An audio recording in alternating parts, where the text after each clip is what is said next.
No, we take day by day, week by week, and so it's very important for us as a group to continue to build on what we're putting together as a team. And so we're looking to take every day, make it our best, and building up into a very difficult team in Charlotte.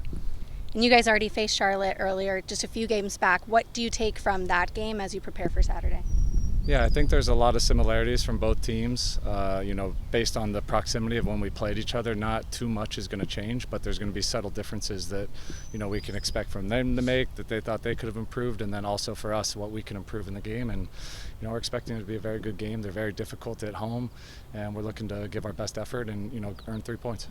When you talk about just the team's mentality, what have you liked from them? That you saw on Saturday they grind out another one of these gritty wins. Just talk about the team's mentality right now. Yeah, Minnesota provided a lot of difficulties. A team who's got a lot of quality in the attacking phase of the game and a lot of difficult set-piece moments. You saw at the end of the game the amount of crosses and numbers that they threw into the box, and the guys' resilience to, win first, second, third balls at times, and sticking to the game as long as possible and win the game. It was really nice to see the unity of the team, people coming off the bench, everything to assist in getting the victory. It was really nice to watch.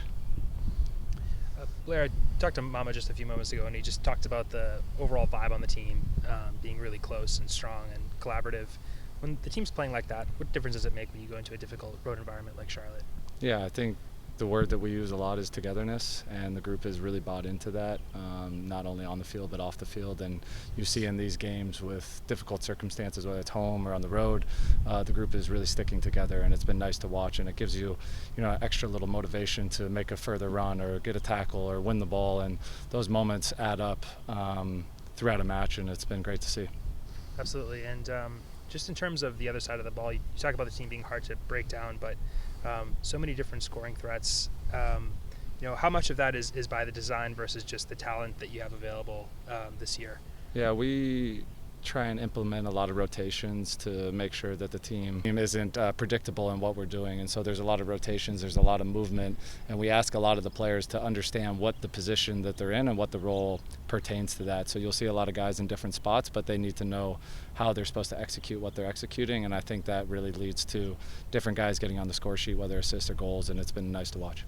And then building off a question that Emma asked about this being the last game before the World Cup break, just how important is it to get this result, but also how are you going to manage coming out and through that break and maintaining the great form that you've been on up until now?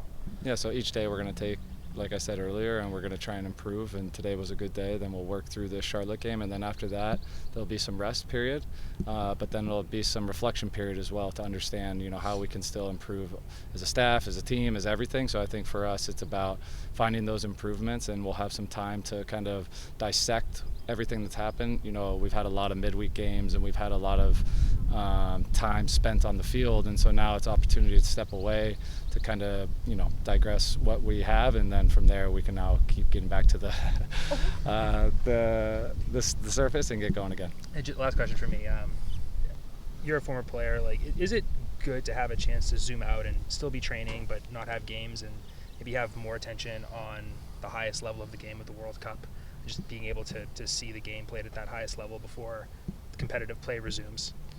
Yeah, I love the game. It's always nice when you have such a spectacle come here and more attention on the game.